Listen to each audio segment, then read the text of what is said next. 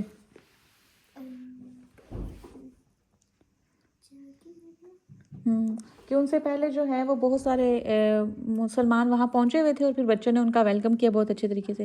اچھا، اذان ہو گئی ہے، 2 سوال رہ گئے. رسول پاک صلی اللہ علیہ وسلم امن کی محبت اور اس کی کیا دلیل ہے؟ اور ہجرت کے بعد آپ کون کون سے اہم کام کیے؟ یعنی انہوں نے بہت سارا ڈفرینٹ ملکوں میں جو ہے وہ اسلام پھیلایا. صدقے یا رسول اللہ جی. خدا حافظ.